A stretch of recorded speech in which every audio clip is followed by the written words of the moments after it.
Edificando um sonho, é o estudo de hoje. A gente vai falar um pouquinho sobre isso hoje. Quem não sonha, parou de viver. A gente precisa de sonhos. Sonhos nos motivam. Sonhos nos fazem acordar mais cedo. Sonhos nos fazem sair da inércia. Sonhos nos fazem sair do comodismo. Por quê? Porque quando a gente tem sonhos, geralmente os sonhos eles são um pouco além daquilo que a gente pode alcançar facilmente. Ninguém sonha em comer um pão de sal, né? Porque um pão de sal é fácil, né? A gente vai ali e come um pão de sal. Não é tão difícil assim. Mas às vezes a gente sonha com coisas mais longe, né? E havia um sonho. Martin Luther King Jr., por exemplo, um dos seus discursos mais famosos, ele começa dizendo: eu tenho um sonho. Não à toa, Barack Obama, quando assumiu o primeiro mandato como presidente dos Estados Unidos, o primeiro negro presidente dos Estados Unidos, ele citou Martin Luther King Jr., que lutava pela igualdade racial nos Estados Unidos, um pastor batista, que inclusive, abre aspas, ele aparece no documentário do Billy Graham, Uma Jornada Extraordinária. Eu falei desse documentário. Meu irmão, se você tem acesso ao Amazon Prime, eu não sei em outro lugar que esteja, não consegui descobrir, mas se você tiver algum acesso ao Amazon Prime, assista esse documentário. Billy Graham, Uma Jornada Extraordinária. Que fantástico, fantástico. Realmente um homem de Deus, que ali conta a história dele até o sepultamento dele. E é muito legal ver. E aí tem um momento que eles estão juntos, né? E ele fala também sobre isso, né? Lutando junto do Martin Luther King Jr. E Martin Luther King Jr. fala isso: eu tenho um sonho. Davi tinha um sonho, edificar um templo a Deus. Porém, Deus disse a ele que esse sonho não seria realizado por ele, seria realizado pelo seu filho Salomão. Chegamos então àquele momento da história em que Salomão vai começar a edificar o sonho de Davi, edificar o templo que será o famoso Templo de Salomão. E agora eu quero compartilhar com você um pouco desse estudo. Antes de chegar em Salomão, Davi separou alguns dos seus despojos de guerra, junto de algum tesouro pessoal e de ofertas dos seus líderes. E só para você ter uma ideia, Salomão ele já recebeu de Davi 3.668 toneladas de ouro. Ele já recebeu de Davi isso, para ele construir. 34.000 toneladas de prata. Dentre bronze, madeira, ferro e pedras preciosas que ele já havia separado, guardado para Salomão edificar o templo que a gente conhece bem. Até a planta do templo foi dada por Davi a Salomão. Então Salomão ele vai começar as obras desse templo já com as coisas um pouco adiantadas. É o que nós vamos ver a partir de hoje. As obras de Salomão vão começar no segundo mês, que é equivalente a abril e maio, e no ano de 1966 a.C., no seu 4º ano de reinado. Então Salomão estava já há 4 anos no reinado, foi quando ele começou a construir, edificar o templo. Convido você para abrir a sua Bíblia lá em 1 Reis, capítulo 5. Hoje não vou ler com você todos os textos, porque eu vou, na verdade, apresentar em imagens o que o texto diz. Então hoje, literalmente, você vai ver as imagens bíblicas, tá? Mas eu quero começar lendo 1 Reis 5, e hoje nós vamos passar por os capítulos 5, 6 e 7, sem você perceber. Semana que vem a gente volta para o capítulo 8. Capítulo 5, versículo de 1 a 12, abra sua Bíblia. A palavra de Deus diz assim: também Hirão, rei de Tiro, enviou os seus servos a Salomão, porque ouviu que Salomão havia sido ungido rei em lugar de seu pai. Acontece que Hirão sempre tinha sido amigo de Davi. Então Salomão enviou mensageiros a Hirão, dizendo: você sabe que Davi, meu pai, não pôde edificar um templo ao nome do Senhor, seu Deus, por causa das guerras em que se viu envolvido, até que o Senhor pôs os seus inimigos debaixo dos pés dele. Porém, a mim, o Senhor, meu Deus, tem dado descanso de todos os lados. Não há nem inimigo, nem adversidade alguma. Por isso, tenho a intenção de edificar um templo ao nome do Senhor, meu Deus, como o Senhor falou a Davi, meu pai, dizendo: o seu filho, que porém em seu lugar no seu trono, esse edificará uma casa ao meu nome. Agora, ordene que cortem cedros do Líbano para mim. Os meus servos estarão com os seus servos, e eu lhe pagarei o salário destes segundo o que você determinar. Porque você bem sabe que entre o meu povo não há quem saiba cortar a madeira como os sidônios. Quando Hirão ouviu as palavras de Salomão, ficou muito contente e disse: Bendito seja hoje o Senhor, que deu a Davi um filho sábio para reinar sobre este grande povo. E Hirão enviou mensageiros a Salomão, dizendo: Ouvi a mensagem que você me enviou, farei tudo o que você deseja no que se refere às madeiras de cedro e de cipreste. Os meus servos as levarão desde o Líbano até o mar, e eu farei com que sejam conduzidas em jangadas pelo mar até o lugar que você disser. Ali elas serão desamarradas e você as receberá. E você também fará minha vontade, dando provisões à minha casa.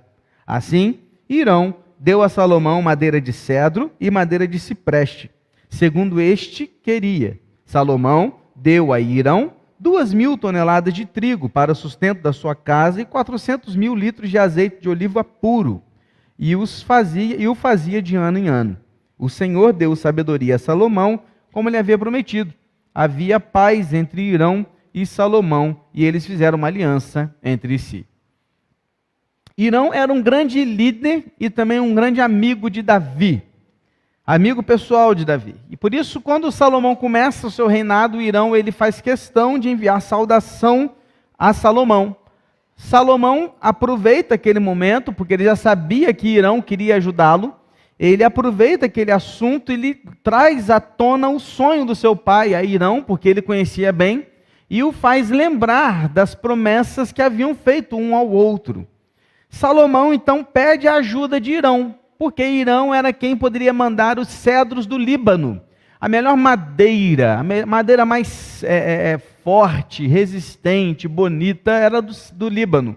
Era o cedro do Líbano. Então, Salomão ele pede essas madeiras e pede também o profissional para trabalhar com as madeiras, porque eles não tinham em Israel alguém que sabia trabalhar tal qual eles tinham lá no povo deles. Hirão, então, ele topa. E ele faz esse acordo. Na verdade, essa carta aqui que eles trocam é um acordo, é um contrato que eles fazem. E o contrato era que Hirão ia mandar madeira e Salomão ia retribuir com trigo e com azeite de oliva puro. Então, este era o contrato, era um negócio que eles estavam fazendo diante desta situação. O que Hirão fez para mandar, então, a madeira até Israel? Vou te mostrar aqui. Deixa eu ver aqui. Começar a mostrar agora para vocês aí. Vamos lá. Aqui, para expandir. Vai mostrar aí, Lelê, por favor, o mapa. Beleza. Esse aqui é um mapa que você vai ver. Ó. Aqui em cima, você está vendo que é o Líbano. Então, aqui está Hirão. Ó, Sidom está aqui, ó. Os sidonitas vêm daqui.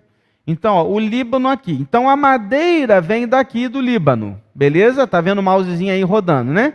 Então, na primeira ponta aqui de cima, ele vai descer. Olha o caminho que ele faz. Ele vai fazer até aqui. Ao invés dele descer com essa madeira por terra, que seria algo muito difícil, ele leva até o ponto mais próximo de um porto, que é Tiro. Então ele traz até o porto e do porto ele começa a trazer agora pelo mar. E ele desce até o porto de Jope, que é o porto mais próximo de Israel. E então, daqui até Jerusalém, eles vêm por terra. E chega então aqui a Jerusalém, no Monte Moriá, onde foi construído o templo de Jerusalém, o templo de Salomão. Então, veja bem, essa linha vermelha que você está vendo aí era o trajeto das madeiras do cedro do Líbano que vinha. Imagine aquelas toras, né, de madeira vindo pelo mar, ali descendo até chegar no porto, e depois eles eram tomados e levavam então de volta, indo até a Jerusalém. O rei, então, ele separou alguns trabalhadores para ajudar nisso. Então, o que o rei faz, o Salomão? Ele convoca 30.000 israelitas. Isso tudo aí está no texto, tá, gente? A partir de agora, eu não vou ler mais o texto. Então, tudo que eu estiver falando aqui está no texto bíblico. Então, o que ele faz? Ele contrata 30 mil israelitas. O que ele separa? 3 grupos de 10 mil e faz igual a Petrobras, quando manda embarcar. Ia 10 mil, ficavam um mês trabalhando no Líbano e ficavam 20 mil aqui descansando. Passou um mês, voltava 10 mil e o segundo grupo de 10 mil trabalhava no Líbano e descansava 2 meses. Voltava, o terceiro grupo vai e sobe. Ou seja, esses 10 mil, eles revezavam um mês trabalhando, 2 descansando. Um mês trabalhando, 2 descansando. Israelitas para ajudar lá em todo o trabalho de corte das madeiras e tudo isso que iam ser enviados. Lembrando que Salomão está pagando o salário de todos os que trabalhavam, desde o Líbano até esses israelitas também que iam para lá. Também, Salomão contratou 150 mil estrangeiros que ficaram em Israel, trabalhando no corte e transporte de pedras. Então, ficavam 70 mil homens estrangeiros com as cargas e 80 mil cortando os blocos de pedra que seriam nos tamanhos que eles precisavam para fazer o templo de Salomão. Haviam ainda 3 mil capatazes que cuidavam desses 150 mil estrangeiros, que aí sim era um tipo de escravos, tá? Nesse quesito. Haviam 300 supervisores estrangeiros e 250 oficiais israelitas. Então, essa é a quantidade de pessoas que estavam trabalhando para a construção desse templo, do templo de Salomão. Primeira coisa que eu aprendo aqui é que Deus usa quem Ele quer para o propósito da sua glória. Perceba que Ele está usando Irão, libaneses, sidônios, estrangeiros na terra de Israel, israelitas, ou seja, todos estão trabalhando para a sua glória. Deus, Ele tem essa prerrogativa soberana de usar quem Ele quer para o propósito daquilo que Ele tem, para os seus decretos serem realizados e cumpridos. Deus, Ele vai usando essas pessoas. Amém, queridos? Lembra quais foram os 2 pecados principais de Davi? Adultério com Batsebá e aquele censo que ele fez que ele não deveria ter feito. Lembra? Dos 2 pecados do censo, Davi comprou o terreno de Monte Moriá, e do adultério com Batsebá nasceu o seu segundo filho com ela, que é Salomão. Veja que agora estamos numa situação em que Salomão está construindo o templo no lugar onde ele comprou por causa do erro do seu censo. Veja como Deus é maravilhoso. Isso não significa que nós temos liberdade para pecar, irmãos, não é isso, tá? Muito pelo contrário, as consequências foram terríveis. Aqui mostra apenas um Deus da segunda chance, o Deus da graça, o Deus do perdão, da misericórdia, o Deus onde que abunda o pecado, superabunda a graça. Ou seja, o resultado do pecado de Davi, que foi cruel, terrível e consequências horríveis, mas mesmo assim, deste resultado ele usa Salomão e o Monte Moriá, que é o lugar onde ele comprou, para poder construir então o seu templo. Vamos então ao templo de Salomão. Então vamos lá, vamos começar a olhar então para estas imagens. E eu o convido então para essa viagem comigo. Vamos lá. Vou mostrar aí também a imagem. Beleza. Aí você está vendo uma imagem geral do que foi o templo de Salomão. Vou tentar dar uma mexida aqui para você ter uma ideia. Veja, esse templo não é o templo de Herodes. O templo de Herodes é muito maior que esse. Esse é o de Salomão, tá? Então, se você ver bem, olha, aqui a gente tem o templo com algumas particularidades, das quais eu vou falar de todas elas. Só para você ter uma ideia, naquele tempo as medidas eram em côvados. O que é um côvado? É a ponta do cotovelo até a palma da mão. Então, isso é um côvado. Então, os côvados eles não eram muito exatos. Então, eu vou trazer algumas medidas para você que eu trouxe de um estudo que eu fiz. Mas pode ser que talvez no seu estudo você vai encontrar outras diferentes. Por exemplo, eu vou te falar que o comprimento do templo tem 30 metros. Então, daqui a aqui tem 30 metros. Talvez você vai encontrar alguém falar que tem 28. Tem alguém falar que tem 32. Ou seja, vai ficar dentro dessa média. É o Ibope, 2 pontos para mais e 2 pontos para menos. Tá bom? Você considera isso. Mas vamos lá. nas medidas aproximadas, 30 metros de comprimento, 10 metros de largura e 15 metros de altura. Essa é a medida do templo. Essa parte da frente aqui é o pórtico. Deixa eu mudar a imagem aqui, que eu vou te mostrar em outra imagem. Vamos lá. Esse aqui é o pórtico. O que é um pórtico, pastor? Um pórtico é essa entrada aqui, ó, essa entrada. Você vê que tem uma parte aqui, tipo um hall, né? Então, antes de entrar aqui no santo lugar, tem um pórtico. Então, esse pórtico aqui, ele tem 10 metros de largura e 5 metros de profundidade. Então, essa profundidade aqui é de 5 e essa largura aqui é de 10 metros, tá? O santuário, ele era cercado por um átrio. O que é um átrio? É esse terreno aí ao redor. Então, tudo isso aqui é chamado de átrio. É onde os sacerdotes caminhavam, é onde os homens caminhavam. Então, esse átrio aqui, ele era para os sacerdotes. O Templo de Salomão, ele tinha uma particularidade interessante, que era esses andares aqui, olha. Você está vendo que aqui tem 3 andares? Olha, um aqui no pátio, o segundo andar e o terceiro, tá vendo? Ele está na lateral do templo. Você pode dar uma olhada que ele é tipo uma parede com um depósito. Então esse depósito aqui ele tinha 3 andares. Essas câmaras que a gente chama eram tipos de depósitos. Eram onde os sacerdotes, está vendo? Você pode olhar um pouco mais de perto, ó, guardavam algumas coisas, olha. Então essas câmaras, olha, alguns vasos aqui. Você imagina que aqui a gente está vendo ele aberto, mas você tem que imaginar que isso tudo aqui são essas câmaras com 3 andares, onde eles guardavam como depósitos. Onde, por exemplo, ficavam os mantimentos, os dízimos, as ofertas eram levadas à casa do tesouro. Aonde ficavam? Nessas câmaras. Então, essas câmaras aqui, elas eram utilizadas para os depósitos e para guardar algumas coisas. Beleza? Você pode ter uma visão também, a outra imagem mostra isso melhor. Que há algumas janelas. Está vendo aqui umas janelinhas? 3 andares, olha só, uma janelinha para cada andar. Essas janelinhas, elas também davam um pouco de luz para o templo aqui, para o santo aqui, para esse lugar amarelo. Só que não eram muita luz. É tipo aqueles tijolinhos de vidro que você imagina, né? Só para a gente tentar trazer para a nossa realidade, tá? Para você entender. Não é uma luz que se fala, nossa, quanta luz está entrando aqui. Não, não é muita luz. Mas era alguma maneira também de ter entrada de luz aqui onde fica o santo lugar. É bem interessante que agora eu vou te mostrar aqui nesse lugar, olha só. Olha como é que é dentro do templo, do santo do santo. Aqui, olha só, você imagina essa parede, olha como é que ela é toda revestida de ouro, tá vendo? E aqui haviam 10 candelabros, olha, que eu coloquei o mouse em cima e ficou um pouco azul, tá vendo? Esses 10 candelabros eram as lâmpadas. Então, eram 5 de um lado e 5 do outro. Então, essas lâmpadas, elas sempre estavam acesas. Haviam 7 pontas, daí a ideia da perfeição.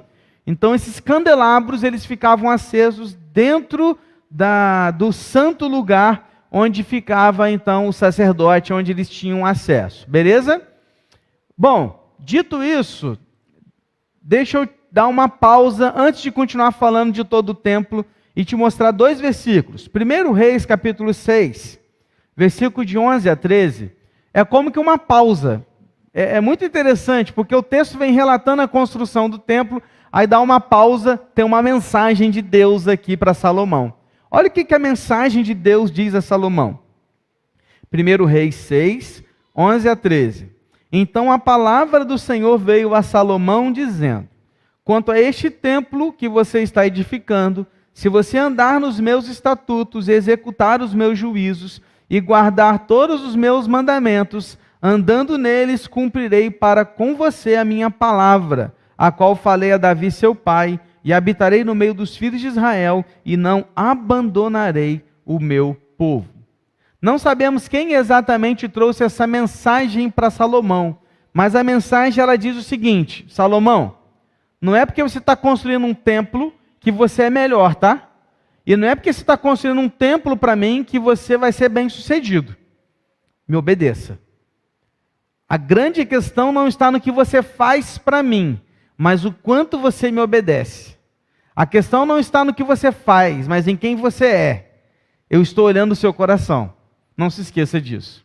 O que eu aprendo aqui? Uma segunda lição, que hoje não vou trazer muitas lições não, tá? Mas uma segunda lição que eu aprendo é que não é sobre fazer para Deus, e sim sobre obedecê-lo. Não se trata sobre ter o ministério e se dedicar apenas.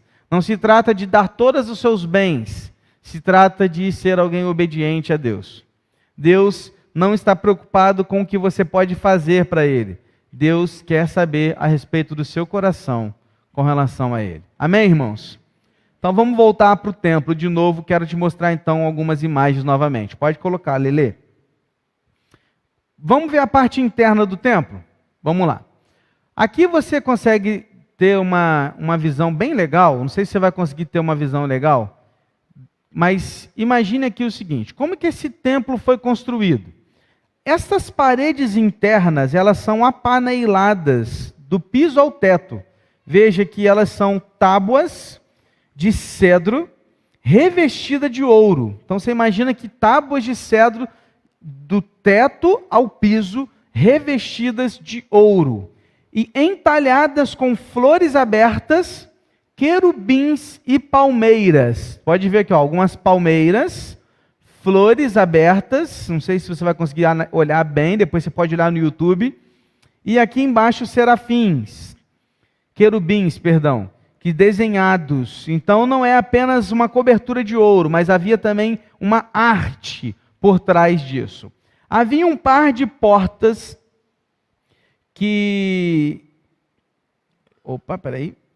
Havia um par de portas que separava o pórtico aqui, olha. Você imagina que a entrada, havia um par de portas que separava aqui para fora, tá? Essas portas também eram revestidas de ouro. Inclusive as dobradiças eram de ouro. Tá? Então era algo fantástico, realmente feito com muita qualidade. Então, aqui ficava o santo lugar, que era revestido de 20 metros por 10 metros. E aqui havia uma divisão. Você pode ver que aqui tem outra parede que dividia este lugar deste lugar. Este lugar aqui é o que chamamos do santo lugar, onde os sacerdotes entravam todos os dias. Todos os dias. E essa divisão aqui para este lugar, porque aqui está o Santo dos Santos, ou o Santíssimo Lugar, aonde o sumo sacerdote entrava uma vez ao ano para fazer propiciação dos pecados do povo, o perdão, né, do povo aqui. Havia uma parede, duas paredes aqui, olha, feitas, e aqui no meio há um véu. Está vendo que tem um tipo de uma cortina aqui? Isso aqui é o véu, lembra que o véu se rasgou de cima e embaixo quando Jesus na cruz morreu? É esse véu, é claro que não é esse, porque esse é o templo de Salomão, era no tempo de Herodes, mas é para você ter uma ideia. Esse véu separava o santo dos santos. O sumo sacerdote, quando entrava para o santo dos santos, ele ia amarrado numa corda com um sino, e ele andava o tempo todo. Se o sino parasse de tocar, eles poderiam puxar a corda, porque o sumo sacerdote estava morto. Significava que Deus havia rejeitado a oferta. Isso nunca aconteceu na história, mas é só para você ter uma ideia que ela poderia acontecer. Aqui está o Santo dos Santos. Então aqui você pode ter uma olhada, aqui está a Arca da Aliança, tá? Então olha aí bem de pertinho, ó, a Arca da Aliança. E estes dois querubins que foram feitos também por madeira e revestidos de ouro, eles eram com 5 metros de altura. Você imagina isso? Ele realmente é muito grande. Então eles tinham 5 metros de altura por 5 de comprimento. E as suas asas, você pode ter uma ideia aqui, olha, as suas asas, elas tocam de uma ponta a outra, tá vendo? Da parede. Então as suas asas, elas cobrem todo o Santo dos Santos. É como que se elas estivessem cobrindo. No Santo dos Santos, sua fumaça me esconde. Então ali, todo o local era escondido pelas asas dos querubins. Então era aqui um simbolismo de uma proteção que estavam ali protegendo a Arca da Aliança e onde o sumo sacerdote entrava. Beleza? Uma coisa interessante também são essas colunas aqui, olha. Essas colunas aqui da entrada do templo, elas foram moldadas e feitas pelo Hirão. Não é o rei, tá? É outro homem que tinha o mesmo nome do rei. Esse cara era o artífice que fazia esse trabalho todo. Essas colunas, irmãos, elas são de bronze. Cada uma tinha quase 9 metros de altura, com 6 metros de circunferência. Então você imagina o tamanho dessa coluna. Essas duas colunas, você pode também olhar pela imagem, que elas não estão sustentando nada. Elas estão apenas ali como enfeite mesmo, tá? Como ornamento. E elas eram ocas. Então elas não são maciças, elas são ocas. Mas a parede dela tinha 10 centímetros de espessura. Essas colunas tinham 2 nomes. Essa primeira coluna aqui, que está em azul, ela tinha o nome de Jaquim, que significa ele estabelece. E a segunda coluna, essa coluna, tem o nome de Boaz, que significa nele há força. Então veja, ao entrar no santo lugar, o sacerdote ele passava pelas colunas, e em um lado ele sabia que Deus é quem estabelecia aquele lugar, e no outro lado ele sabia que em Deus há força, há poder. Então essas duas colunas, elas estão apontando para Deus. E elas mostram e dão testemunho de que este povo, Israel, era protegido pelo Deus Todo-Poderoso. Amém, irmãos? Legal até aqui? Tudo bem? Vamos lá. O que temos aqui do lado? Aqui nós temos o altar de bronze. Eu vou te mostrar uma outra imagem que mostra melhor, que é essa aqui. Um altar, tá vendo? Um pouco mais completo. Esse altar aí era o altar de bronze, onde quem se aproximava do templo o via do lado direito. Então, se eu voltar aqui um pouquinho, olha, você chegou aqui pelas escadarias do templo, olhou para o lado direito, está o altar. Então, aqui está o altar. Você pode ver que ela tem uma escada bem ampla e uma imagem de um homem aqui, para você ter uma ideia do tamanho do altar. Esse homem está representando aí um sacerdote. Neste lugar eram feitos os sacrifícios do povo, os holocaustos, os sacrifícios que eram apresentados a Deus, ficavam e eram feitos ali. Ela tem 10 metros de cada lado e 5 metros de altura. Por isso essa escadaria, para que o sacerdote pudesse chegar até o topo do altar. Este fogo era mantido aceso sempre, sempre, sempre. E ali havia uma borda onde o sacerdote poderia caminhar e então fazer vários sacrifícios ao mesmo tempo. Então talvez poderiam chegar 10 famílias ao mesmo tempo. 10 sacerdotes poderiam subir juntos e cada um deles ficaria numa ponta, num lado do altar, fazendo os sacrifícios naquele altar que o fogo estava sempre aceso. Então este nós chamamos de altar de bronze. No outro lado do templo, aqui, nós temos o que chamamos de mar de fundição. O que é um mar de fundição? Ao oposto do altar estava esse mar da fundição, que ficava do lado esquerdo. Quando você chegava no templo, olhava para o lado esquerdo, ali você encontrava este grande tanque. Este tanque, chamado de mar de fundição, era redondo, feito de bronze, tinha 1 palmo de espessura, a sua parede tinha 1 palmo de espessura, tinha lírios fundidos ao redor da sua borda, imagens de lírio fundido, e uma parte inferior que poderia conter aqui 66 mil litros de água. Então nós estamos falando de um tanque gigante. Imagine aqui 66 mil litros de água cabiam neste tanque. Ele media 5 metros de diâmetro, 2,5 metros de altura, e era apoiado sobre as costas de 12 estátuas fundidas de bois, como se eles estivessem suportando esse tanque, né? Então você pode olhar aqui que há 3 bois apontando para 4 lados, totalizando 12 bois. Estes 12 bois representam as 12 tribos de Israel. Para que servia esse tanque aqui de fundição, ou mar de fundição? Neste tanque os sacerdotes eles se purificavam. Eles não poderiam entrar no santo lugar sem lavar as mãos e os pés. Eles não podiam fazer um sacrifício sem lavar as mãos e os pés. Então aqui eles vinham se purificar. Então há alguns estudiosos que dizem que havia um tipo de torneiras, um tipo de algum ambiente ali que eles poderiam se banhar, tá? E não entrar, eles não entravam dentro do tanque, mas eles tinham alguma forma de tirar um pouco de água para lavar os pés e lavar as mãos.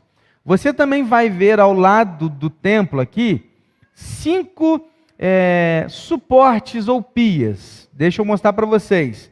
Podemos chamá-los de lavatórios ambulantes, com carrinhos. Por quê? Porque eles tinham rodas. E aqui você está vendo que há 5 desse lado, porque haviam outras 5 do lado de lá do templo, que você não está enxergando, porque pela imagem ele está atrás do templo. Então haviam 10 lavatórios deste. Estes lavatórios mediam 2 metros de cada lado e 1,5 metro de altura. Haviam alças nos seus 4 cantos.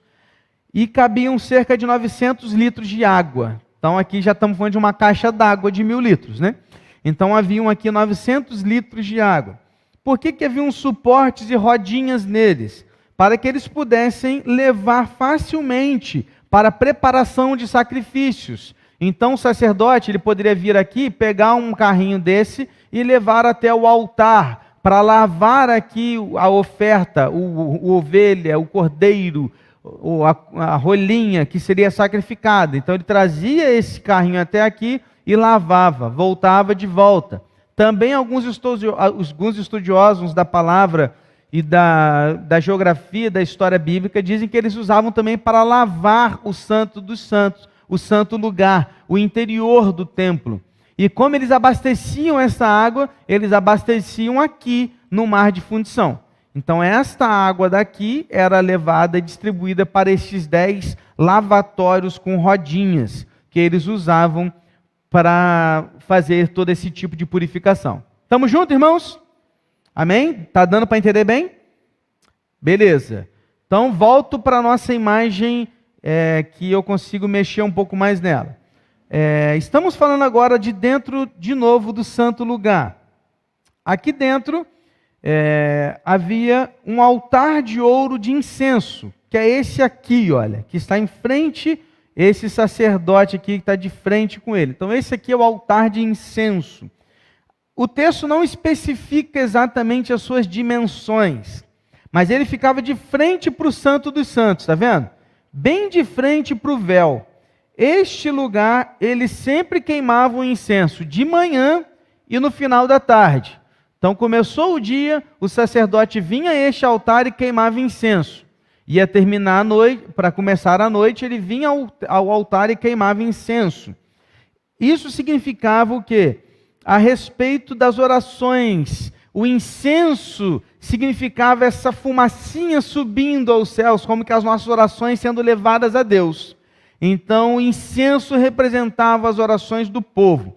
Por que de manhã e de noite? Por isso, pela manhã, como que uma oração consagrando o dia a Deus, e a oração da noite agradecendo pelo dia que havia acontecido. Então, sempre, todos os dias os sacerdotes faziam isso. Os sacerdotes também tinham a responsabilidade de manter os 10 castiçais acesos sempre. Então eles tinham que vir aqui fazer a manutenção do azeite, que era o combustível da chama que ficava acesa. Então todos os dias eles tinham uma escala, um turno, onde eles se trocavam, né? Enfim, os seus horários, revezando para poder manter sempre o azeite. Então os levitas, que hoje, erroneamente, algumas denominações dizem que são os músicos, não são os músicos. Os levitas, eles cuidavam de tudo isso aí, irmãos. De todo esse ambiente do templo. Também da música, mas não somente dela. Tá? Então, eram os responsáveis para cuidar dos castiçais, que eram também feitos de ouro. 5 alinhados numa parede, 5 alinhadas na outra parede. Você está vendo aqui uma mesa apenas de propiciação, que também é feita de ouro, né? Coberta de ouro, feita daquela madeira e coberta de ouro. Porém, segundo o texto, não havia apenas uma mesa, mas haviam também 5 mesas de cada lado. Esta imagem está um pouco defasada. Então, só para você ter uma ideia, tá? Então, haviam 10 dessas mesas, onde ficavam 12 pães da propiciação. Lembra que Davi comeu o pão da propiciação? Esses pães ficavam no tabernáculo, naquela tenda. Agora ele veio para cá, ele virá para cá, né? Porque a gente está falando da construção do templo. Então esses pães também representavam as tribos de Israel, 12 em cada mesa, sempre 6 de cada lado, fazendo 2 grupos de 6 pães. Então aqui estavam esses pães. E também era o local onde os sacerdotes tinham a responsabilidade de o tempo todo serem responsáveis por manter os pães, eles sempre funcionando, aliás, sempre em dia, né? Não para não deixar estragar. Então eles trocavam antes que se estragassem, toda essa sistemática dos pães também. Estamos juntos? Além disso, haviam outros utensílios que eram utilizados pelos sacerdotes. Esses utensílios não estão sendo demonstrados aí na tela, mas são como, por exemplo, tesouras, ou vou tentar falar a palavra, espevitadeiras, que eram para aparar os pavios das lâmpadas, bacias para aspergir água e sangue dos sacrifícios, louças diversas, conchas para pegar, né, num tipo de um caldo, panelas grandes onde eram feitas as carnes das ofertas pacíficas, onde o sacerdote tinha o compromisso de cozinhar ali as partes do cordeiro que era entregue. Inclusive o sacerdote ele podia pegar com a concha uma parte daquela carne e ia para ele. Lembra dos filhos de Eli que escolhiam só a parte boa e não necessariamente aquilo que vinha na concha? Então o sacerdote não podia fazer isso, ele pegava o que tinha que vir. Então tudo isso acontecia com esses utensílios. Pé e pás também para remover as cinzas dos altares. Enfim, irmãos, era uma estrutura gigantesca, gigantesca. E eu entro na terceira lição, porque a gente está falando, ao mesmo tempo, de um templo que é revestido de ouro, mas de utensílios pequenininhos também, como uma concha. O que isso me ensina? A minha terceira e última lição que eu queria compartilhar com você, que no reino de Deus, todos importam, todos têm o seu valor. Não importa se você aparece, se você não aparece, se você é visto, se você não é visto, não importa. Todos têm o seu valor, todos têm a sua importância no reino de Deus. Amém?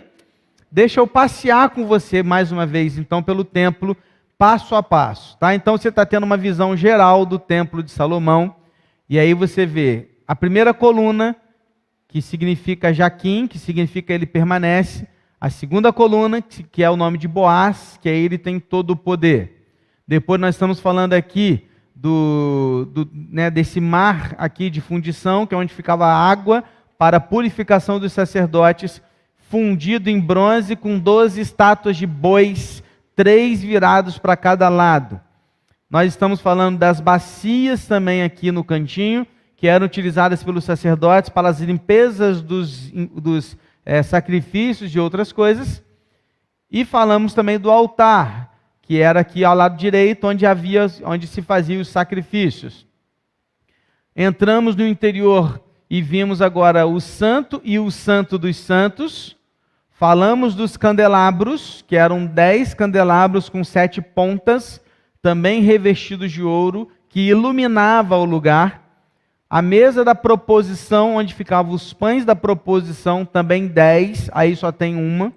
E o altar de incenso, que era onde os sacerdotes queimavam incenso pela manhã e pelo fim do dia. Falamos do véu que separava o santo dos santos, e também falamos do santo dos santos, onde somente o sumo sacerdote entrava. Havia ali 2 querubins de 5 metros de altura, que com as suas asas cobriam todo o lugar, protegendo, simbolizando a proteção daquele lugar. E também a Arca da Aliança, onde representava a presença de Deus, onde na sua tampa, né, a gente está vendo ali também, haviam outros querubins ali, está vendo que há 2 querubins na tampa dele, né, que era onde também acontecia ali o sacrifício que o sumo sacerdote fazia, aspergia o sangue e tudo mais.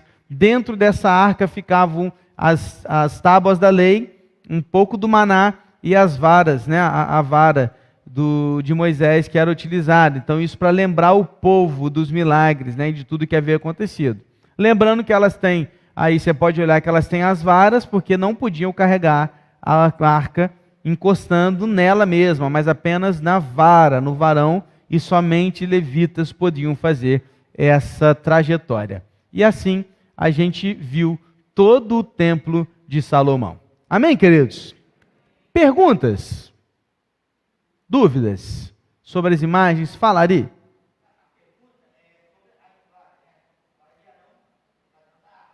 Sim.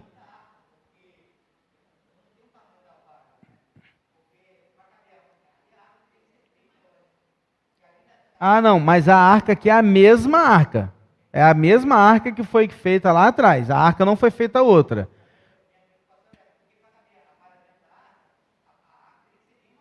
Sim, mas não, mas você tem que imaginar o seguinte: esses querubins têm 5 metros de altura.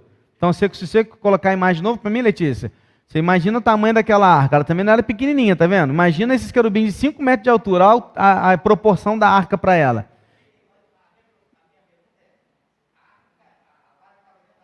Sim, dentro da arca. Então ela tinha esse comprimento, sim, o comprimento de uma vara, né? Sim, sim, entendi o que você quis dizer.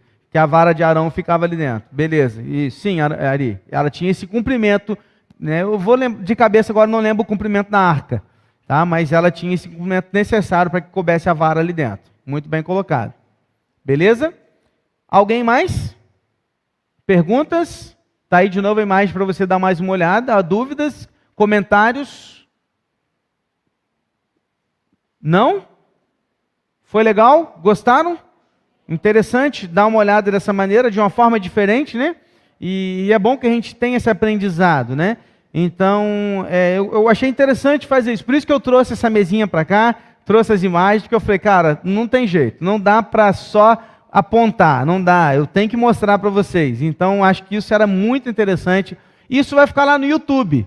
Então, se qualquer hora que você quiser, vou tirar minha dúvida, vai lá no YouTube, procura lá, e você vai ter acesso lá a esse material. Eu não consigo compartilhar todo esse infográfico aqui, mas eu posso compartilhar a imagem. A imagem eu posso compartilhar com você. Se você quiser, eu vou até colocar então lá também na descrição do vídeo, para você baixar a imagem, só a imagem. Mas você não vai conseguir, né, andar por ele aqui igual a gente está andando. Fala, Nelson. Sim. Não, a pergunta do Nelson é se esse templo foi destruído. Na verdade, Nelson, esse templo foi destruído pelos babilônicos. A Babilônia vai invadir Israel, né? A gente vai falar disso mais lá na frente. Eles vão destruir esse templo, vão queimar o templo. Por que eles queimam o templo? Por causa do ouro. Porque queimando o templo, eles queimam a madeira, mas eles derretem o ouro e pegam o ouro para eles. Então eles vão destruir o templo, tá, Nelson? E ele vai ser reconstruído depois. E aí sim a gente vai ter o segundo templo, daí aquele versículo que fala que a glória da segunda casa será maior que a da primeira. Por quê? Porque na segunda casa Jesus entra. Esta é a primeira casa, já era gloriosa, mas a segunda casa Jesus pisa nela. Então a glória da segunda casa ela se torna maior. Embora Herodes ele vai dar uma expandida, né, no templo. Quer ver? Deixa eu só fechar. A gente tem 10 minutinhos. Se você tiver um pouquinho de paciência, deixa eu tentar achar um negócio aqui, que é uma comparação dos dois templos. Deixa eu ver se eu vou achar aqui rápido. Eu vi isso. Olha, para você ter uma ideia. Aqui, comparação. Achei. Olha, para você ter uma ideia. Esse aqui pequeno, que é gigante, é o de Salomão. Tá vendo? Então esse no cantinho pequenininho aí, ó, é o de Salomão. Esse grandão aí, ó, é o templo de Herodes, que é quando Jesus vem. Então quando Jesus vem, ele entra nesse templo aí, ó. Então aí você tem, cara, aí já são muitas outras informações, tá? A gente tem aqui o pátio das mulheres, a gente tem um outro portão aqui, só os homens entravam, os altares e tal, aí você vai ter outros, né? Enfim, várias situações, mas dentro do templo aqui é algo muito parecido com o que a gente viu no de Salomão, só que com outras proporções, tá? Para você ter uma ideia, esse templo grande aí também de Salomão também já foi destruído, que é onde está o Muro das Lamentações. Então, o Muro das Lamentações, ele está virado lá para aquele, não sei se o mouse vai te mostrar, mas lá para o finalzinho lá, ó. Tá vendo essa parte aqui no finalzinho? O Muro das Lamentações, ele é aqui, ó. Por que ele é tão valorizado? Porque ele está no lado do Santo dos Santos. Tá vendo? Então, o Muro das Lamentações é tudo que sobrou do templo. Então, ele é aqui. Então, ele está lá atrás, ó. Então, esse templo todo foi destruído já, que foi o segundo templo, que é o que a gente tem atualmente. Os judeus sonham com um dia que eles vão reconstruir esse templo e poder adorar novamente a Deus da maneira judaica Antigo Testamento, com sacrifícios, altares e tudo mais. Só que neste local tem uma mesquita, a terceira mesquita mais importante do mundo está aí. Então, para eles construírem o templo, tem que cair a mesquita.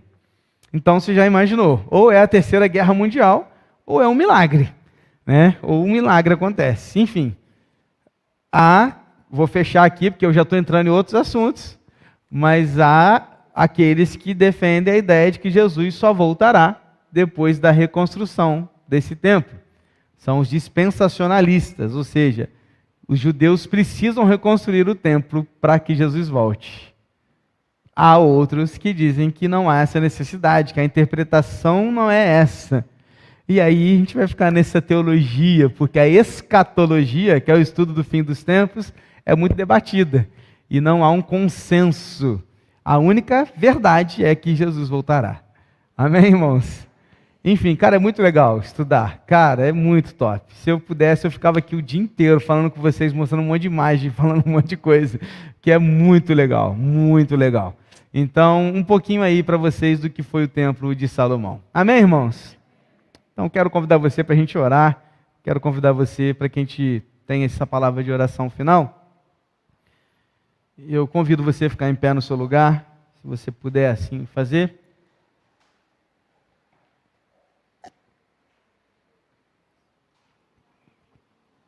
Nós vamos orar por dois motivos. O primeiro motivo é pela tragédia em Petrópolis. Aliás, as igrejas batistas, nossas irmãs, estão fazendo campanhas de apoio e ajuda.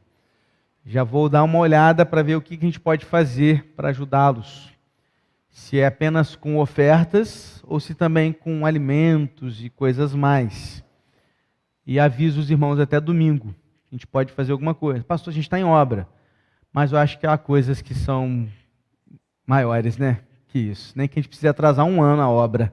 Mas se a gente puder abençoar uma vida que não tem mais uma casa, que está chorando a perda de um neném de 1 ano, né? É terrível, irmãos. Eu vi algumas dessas histórias, a gente chora junto. Então, acho que há coisas que estão acima. Então, se a gente puder fazer algo, acho que a gente precisa fazer. Há irmãos nossos lá sofrendo.